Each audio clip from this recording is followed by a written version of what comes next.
Hi, everyone, and welcome to the Songwriters on Process podcast. My name is Benno Papari, and since 2010, I've run the Songwriters on Process website, where you can find more than 200 conversations with songwriters about the creative process. I'm not here to talk about tour stories, band drama, how a band got its name, or favorite foods. My goal is to treat songwriters as writers, plain and simple. This is an intelligent conversation about the writing process between two writers. And today's conversation is with Shana Cleveland. Cleveland is also a member of the band La Luz, and please check them out. I'm a huge fan of the band. But this is also this is a conversation with Cleveland about her new solo album, which is called Manzanita. And I know feel like I'm talking hyperbolically, but it is also fantastic. It is so good. Please check it out. Her poetic lyrics, her guitar work on it, finger picking is fantastic. And we talked about that creative process and her process in general, but also the process behind the album. But first, we talked about our shared love of poetry, and I don't interview many songwriters. Gosh, I mean, I can probably count on one hand the number of songwriters I've interviewed who read poetry. And we talked a lot about our shared love of poetry, and I lamented how songwriters don't read poetry, and I think that they should, but that's another issue. And she's also a big fan of Lee Young Lee, who is one of my favorite poets, and we got to talk about him too. Listen, the influence that writers, I mean, she's she reads all the time, and it's so obvious given her lyrics. I mean, there's always a clear link between songwriters who read a lot and the depth of their lyrics, and you'll see that here. But we also talked about, this will give you a sense of where she's coming from and what her day is like. Nap time is the best time to write songs. Not her naps, but her kid, her child's nap. And we have 4 kids, so I know what it's like. And having kids makes you very disciplined as a writer. That's the reality. And having kids, you don't have all day to sit around and write. You've got between naps and maybe the middle of the night sometimes. And what I found interesting is, and I'm the same way, is that I find that I get my best work done when I'm under pressure. And her exact quote was, "All the time in the world is too much pressure." In other words, when she finds that she has an hour or 2 hours between naps, that's when she gets her best work done.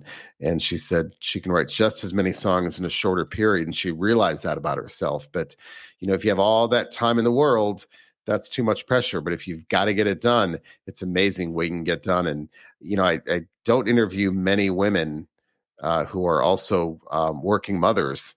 I had this conversation with Allison Russell talking about how she's a working parent, she's a working mother, and the demands that being a parent also has on you as a songwriter, and how difficult it is to create when you just don't have a lot of time. But with that in mind, she also said, "I need to wander before I get to anything good." So lets her mind wander before she gets to anything good. But again, you can't wander too much when you don't have a lot of time during the day. Although she said she likes to write outside and in an office chair. I love that. I can just imagine her pulling an office chair out to write outside.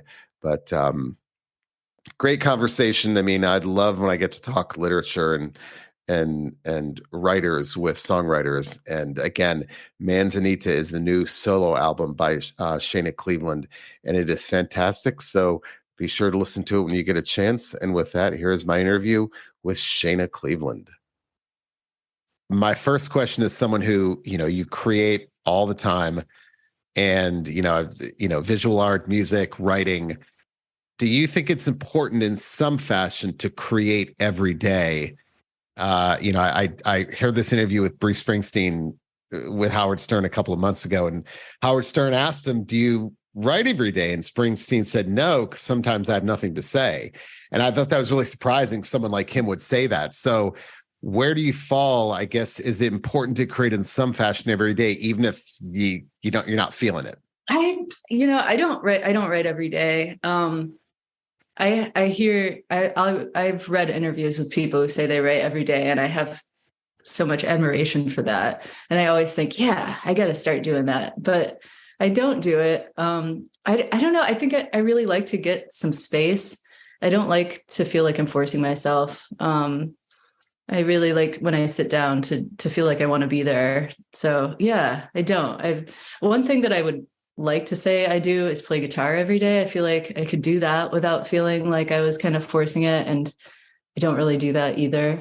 I feel like I'm really productive, but I don't know if I don't have that. My discipline doesn't go like that. It doesn't, yeah, force me to sit down and write every day. And I do hear songwriters say that. I mean, that they don't write every day. But so do you get anxious? Some songwriters tell me that if they don't write for a while, they get anxious. And so I guess, how do you know when it's like stick to songwriting then? How do you know when it's time? Is there something inside of you, or is it something where you think, oh, I heard that, I read that, I saw that, I'm going to write about that? How do you know if you're not writing every day? When do you know is that time to sit down and write? Um, I mean, lately, since I have a 3-year-old, it's really, it's kind of a different answer. It's like when I have time, when I have time to do that is when I write songs. Strangely, I feel like I haven't really slowed down with writing songs, but I've definitely had to be a lot more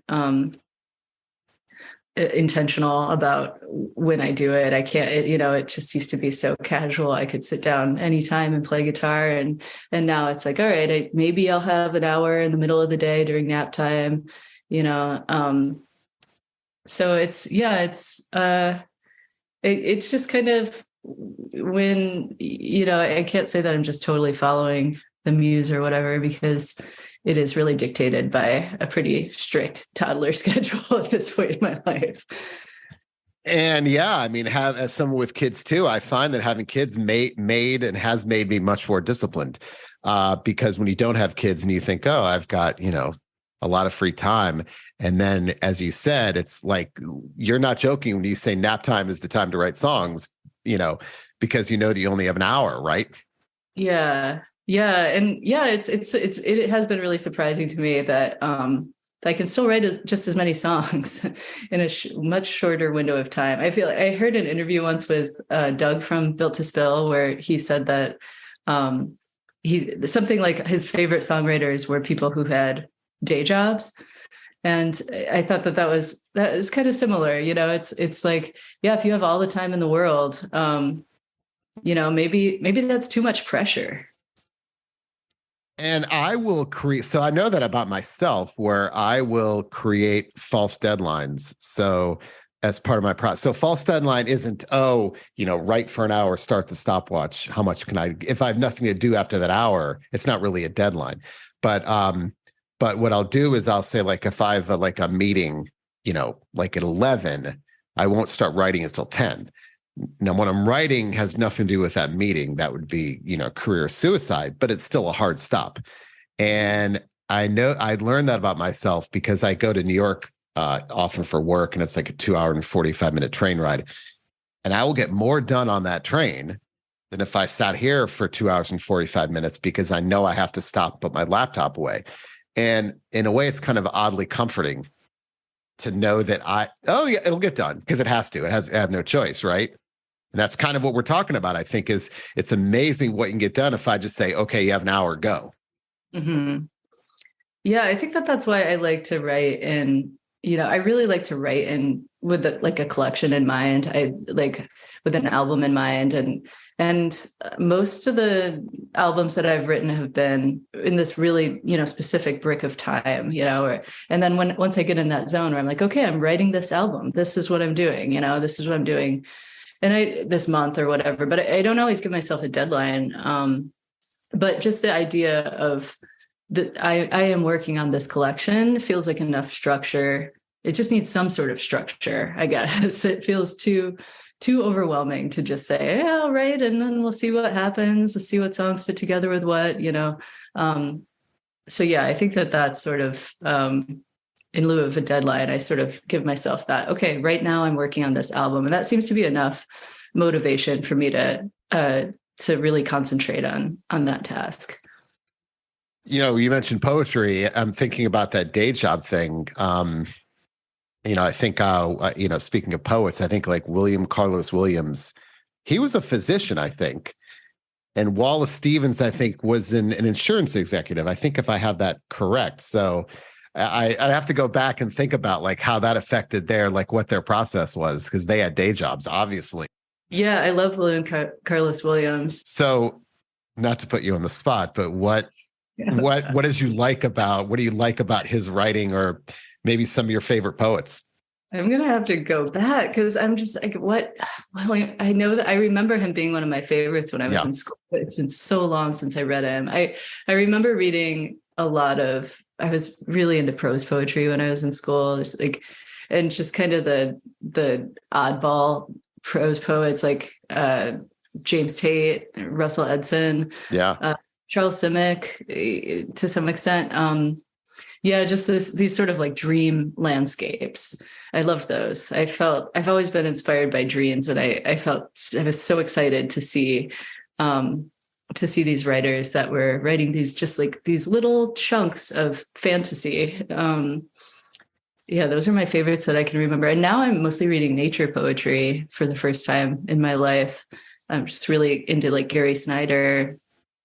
Um, Gosh, I can't remember. There's this other guy who's so intense. I can picture his face on the book cover. And he was from California too. Feel like, yeah, California nature poets are really doing it for me lately. So a couple of comments. One, I interviewed, this is like one of my favorite poets is a guy named Lee Young Lee. And I interviewed him, and it was like a dream because, listening to him, just the intensity of his words. And this is why he's a poet and I'm not, because he said that I think that day he had gotten up and noticed when he got out of bed, when I get out of bed, I see messy bed sheets. He got out of bed and saw the outline of his body and his wife's body in the rumpled bed sheets as he got out. And he wrote about that. And I was like, that's next level stuff, right? That's what poets do. They notice the beauty in those things. I thought that was amazing. That's cool. He taught at my school for a little while. I went to Columbia in Chicago. Oh, he did. That's right. Did you? I didn't take, no, all my friends, I was a poetry major and my friends took his class and I didn't get in, but. Whoa. I actually have, it's so funny. I saw him give a reading. This was like in the late 90s or something. And it was recorded on a cassette by the where he gave the reading. And I bought the cassette. I thought I had lost it and I found it like 2 weeks ago. I don't have a cassette player though. That's the only thing. But I have this giving a reading, and I've seen him a few times, and he's just amazing. But that's great. You mentioned you're a morning person. I'm a morning person. How important is a ritual to you? I mean, for me, there are certain times a day, certain things I have to have with me. How important is a ritual, whether it's time of day, place, room, chair, to your process? I don't think it's very important. I do like to write outside. That is really important to me. But I don't have to, I think that, the most important thing to me is just to have a chunk of time where I know I won't be disturbed. And, because I think I need to kind of wander for a while before I get to anything good.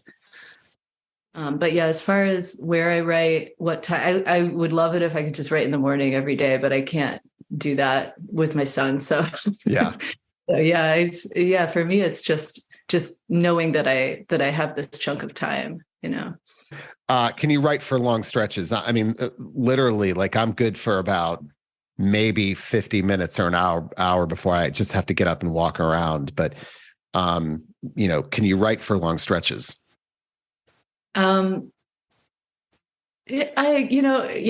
anything more than like an hour or two. I would probably need to walk around. I mean, because I don't really write standing up. I feel like if I could like play guitar and walk around, I could probably write for longer. But yeah, after a while, you just kind of need to move your body or you start to go crazy. Do you, yeah, so chair, like for me, I don't know if you can see, but like I write here, but I revise in that chair. Um, but because for me, it's important to separate those things, separate the writing process. Actually, if you really want to know, I actually downstairs is where I do kind of like the invention part of it, the pre-writing, kind of the idea generating. So for me, it's important to separate those things. I don't like to associate this space with those other things. And so that's important to me. Whether it works, I don't know. But to me, it's important to separate those things. So do you have anything like that? Or are all those things kind of, do you have any special places you write, or does that not matter? I love to write outside, just in the sunshine. That's my number one. And I love to write in an office chair outside. I feel like there's just something that's just a little funny right off the bat that kind of loosens me up about just kind of like I'm going to the office, and then I'm just drag this office chair outside. And but the outside part is the most important. I could sit on the ground. I don't necessarily need the office chair. That is so. I'm picturing you just actually dragging an office chair outside and sitting outside an office chair. That is hilarious. Are you here's the big question, pen and paper person or a computer person when it comes to lyrics? Pen and paper for sure, but I get a lot of ideas. I mean, most of the early stages of songwriting is done on my phone. It's just talking into my phone, singing into my phone, playing little bits of guitar part on my phone, and saving it into just the insane maze of my voice memos. I was going to bring that up anyway, but since you brought it up, this is what I hear from songwriters. There are hundreds, if not thousands, of voice memos on their phone with no organization whatsoever. And I just imagine people frantically scrolling through saying, where is that idea? Yeah. So, but some people, because some of them say that like that, because what that does is as they're scrolling, they may find oh, actually, that's not bad. I'll get back to that later. So yeah, organized or not. Yeah, I mean a little of both. I was gonna show you, but yeah, it's like I'd say 75-25 disorganized versus organized. A lot of these are just new recording 81, new recording 82, and then there'll be acoustic, I'll say like acoustic, or there's a few of these I'm just saying chords. That's not helpful at all. I don't know why. Write that down. Chords, why would that be helpful? But yeah, I do kind of love it. The disorganization a bit, because it is cool to just kind of, well, let's see what chords is. Oh, I totally forgot about that. And then all of a sudden, maybe it didn't, you couldn't figure it out at the time, but later it's, actually I know how to finish a song now, circumstances are different. So yeah, I like that part of the process a lot. And pen and paper, I find that songwriters are incredibly loyal to the color of ink type of paper. So how are those things important to you with certain types? Not really, but I have to write out the lyrics in pen and paper. I don't know. There's something so satisfying about that. And I'll always have at least 2 pages, I'll have like one page that's just, things are just kind of written diagonally and sideways and like under things and really small and then big and just kind of like all over the page. And then there's just such satisfaction in then taking that, once you've sort of figured out the structure of the song, and just writing it out neatly, on another piece of paper. So that to me is like, that's one of my favorite parts of songwriting, actually, is like taking that jumbled page of words and creating that, that finished piece that you can read and say, yes, I did it. I made sense of all of this. I've heard that too from people, that the first iteration of it's incredibly chaotic. Maybe not even like lined paper. Daniel Lanois told me he has 18 by 20. It's like 18 by 22 blank art paper. And he's like, there's thought bubbles and lines and no order at all to anything. So I'm curious why that works. It obviously works for you, but what is it about the chaotic nature that makes it work for you? Yeah, I think it's, maybe it just has to do with not committing. I'm not going to fool myself by like writing these initial ideas out really neatly. Sort of like a little idea here, you feel like a little nervous about the idea. And um yeah, I think that it's just a way of sort of not being too precious about it at the beginning stages and feeling like there's still flexibility. And because that's such a huge thing, I think, just like feeling like yeah, I came up with this idea and it took me a while, but I can take it or leave it in the end. I just like that feeling of I'm not going to pretend I know what this is just yet. I'm going to, play with it a little more until it takes shape on its own. And I think I agree with you. I mean, I don't think when I start writing, and I'm not a songwriter, I'm a prose writer, but when I start writing, I don't think I have any right knowing what it's supposed to look like in the end. And when I was a professor, I told my students, like I gave them this essay by Anne Lamott, the novelist, called "Shitty First Drafts." I've never read it, but it's a great, and that's the whole premise: is the first drafts should be shitty. And how am I supposed to know when I start to write? I feel like if you have this idea of where it's supposed to go, you're not going to let, as you're saying, you're not going to let yourself deviate, and you're not going to explore. Oh, as I write this, maybe this idea, pops into my head. I've never understood that kind of, people say it's, they write one draft and that's it.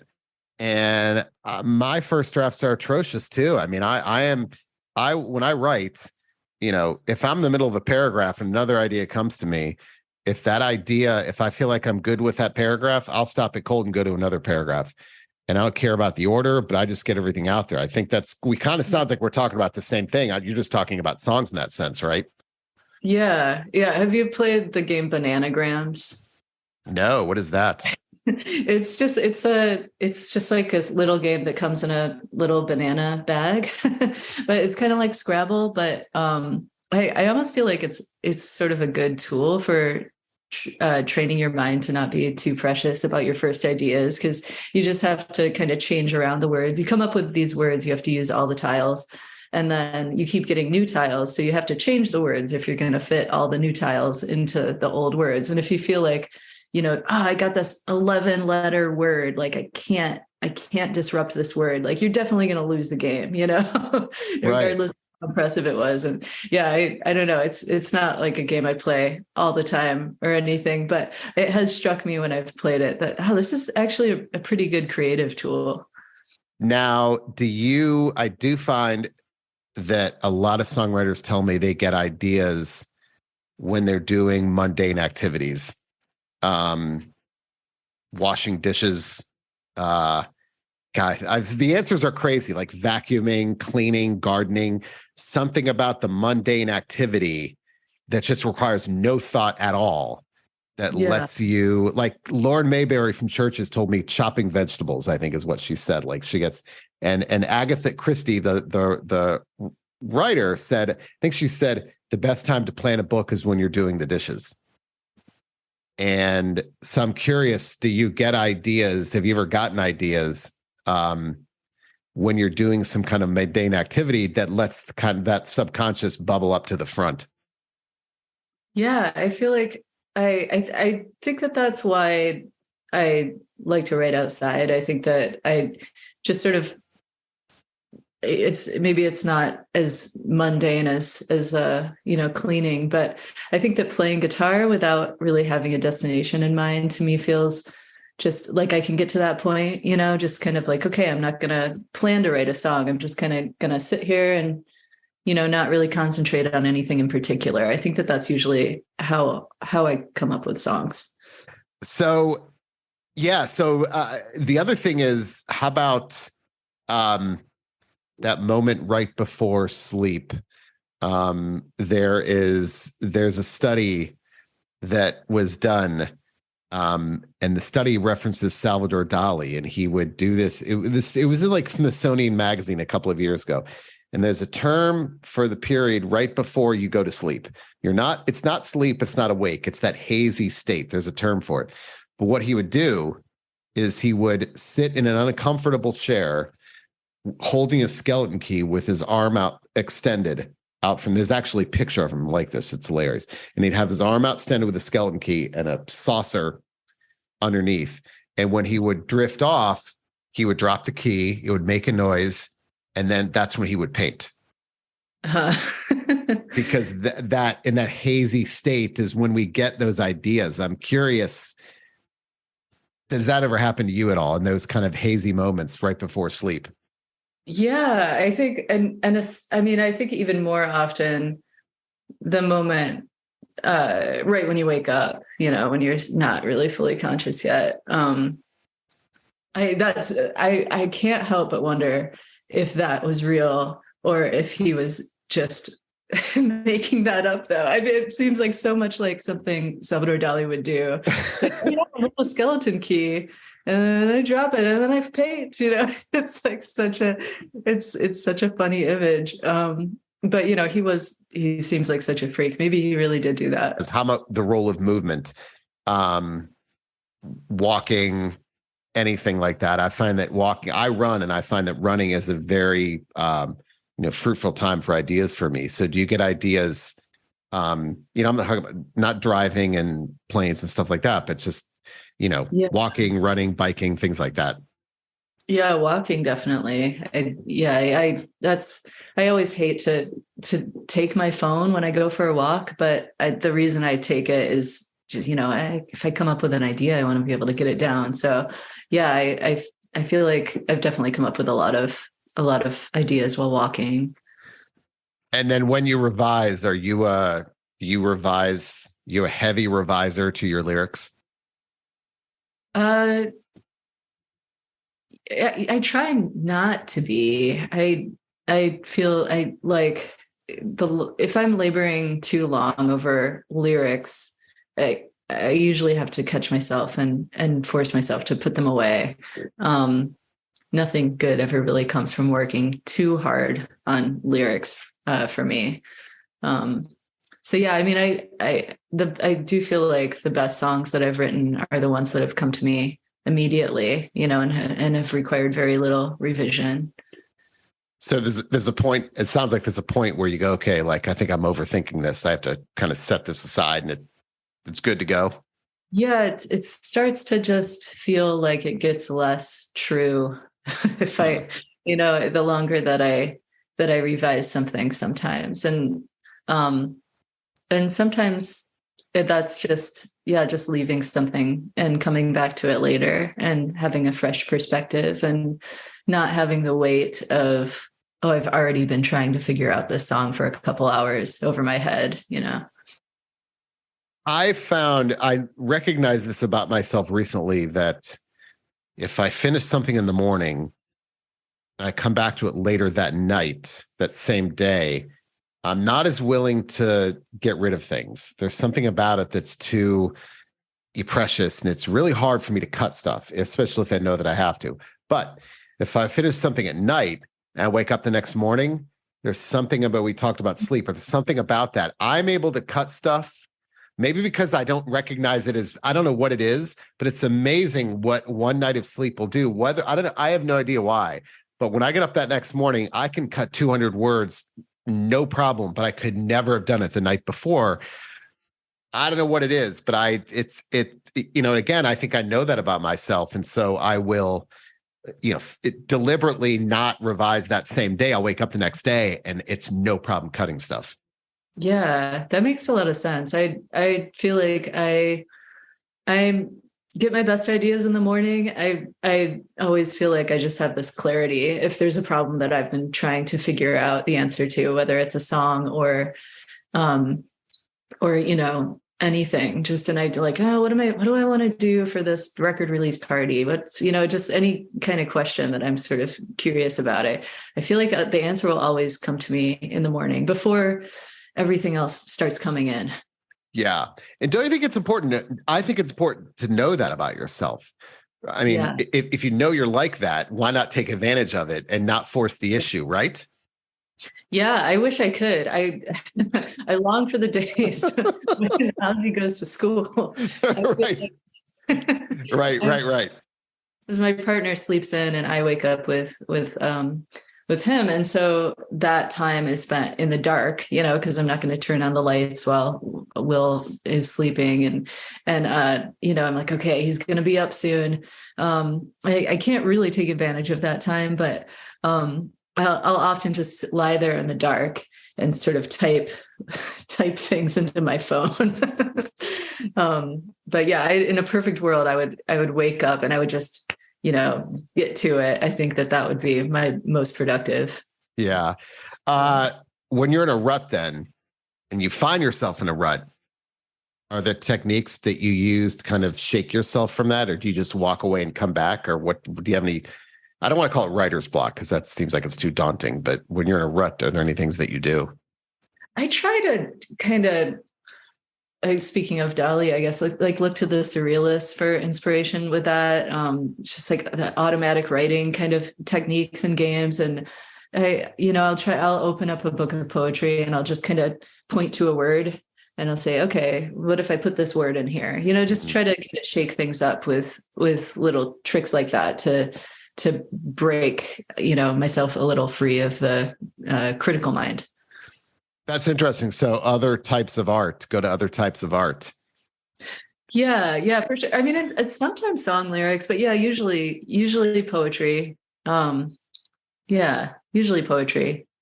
Well, Ernest Hemingway did say all writers should go to art galleries to get inspired. So there's that. I certainly worked for me. Art galleries are huge. That's the one thing I don't like about where we live now is there's no cultural institutions at all. It's like big nature, but no galleries or museums or anything like that.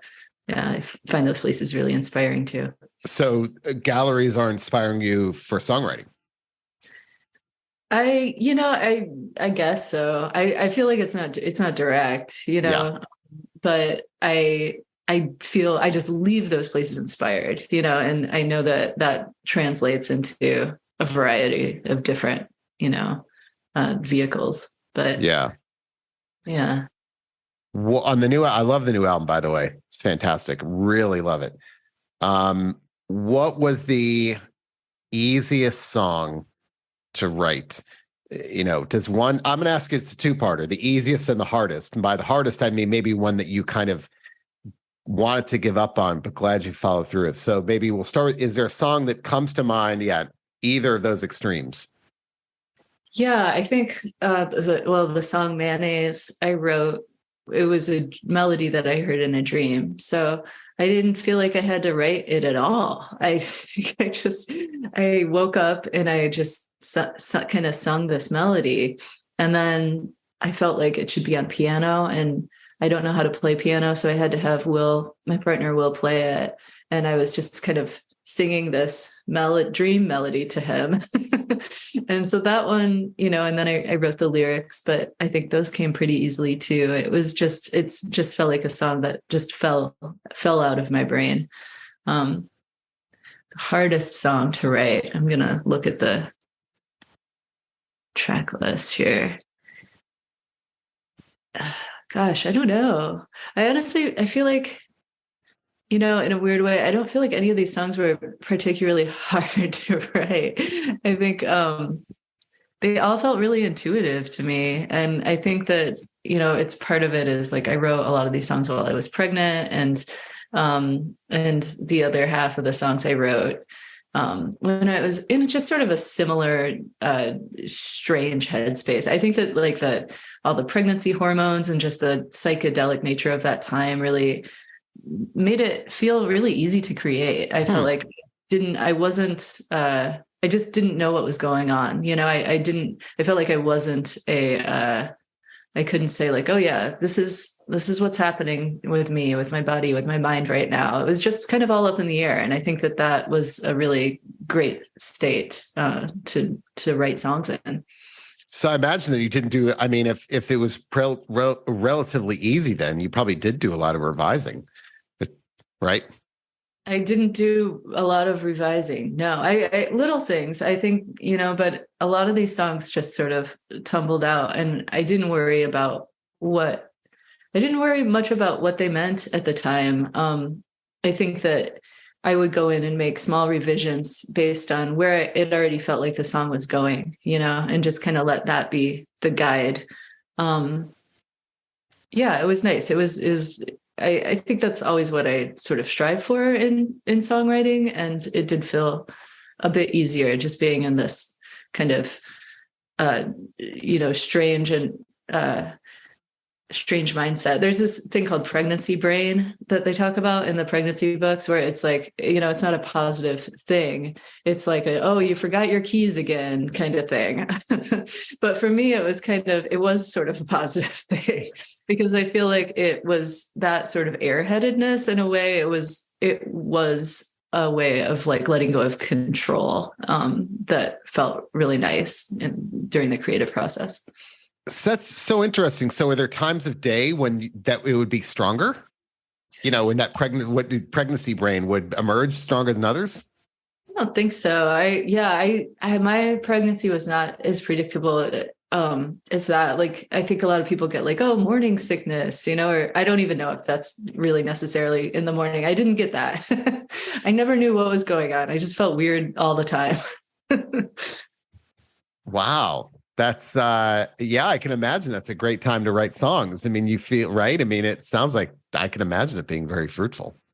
Yeah, I mean, you really can't pretend, that you're in control, or that you can't feel certain of much of anything. And so, yeah, it was sort of freeing. Yeah. Last question. So we talked about poets, but what about prose writers? Are there certain writers? So I'm not a writer type person. Just my habits are when I finish a book, my first instinct isn't let me read everything by that person. It's I want to get other voices in my head. So I don't have a favorite author. I really don't. It's more of like I will read book reviews and that book, people say it's good. Is that a plot I like? And I'll buy it. And what are your reading habits as far as prose writers? Yeah, I tend to go back to the same guys over You and do. over again. Like Richard Brautigan is a big one for me. I just started reading him in high school, and I just haven't never really found anybody like him. And so there's a few of his books that just feel really special and close to my heart. Big Vonnegut fan, also started reading him in high school, but it's just still, I don't know. I still go back to his books. I just love the humor and Yeah. the empathy. But yeah, I would love to read more. I just don't, with the toddler again, I mean, Yeah. affecting all aspects of my life, I don't have time. When I have had time to read, I've mostly been reading Buddhist philosophy lately. And just kind of sticking to that. And that's it for the latest episode of Songwriters on Process. Don't forget, you can find all of my interviews with over 200 songwriters on my Songwriters on Process website at songwritersonprocess.com, going all the way back to 2010. You can read them, watch them, or listen to them. So until next time, thanks for listening.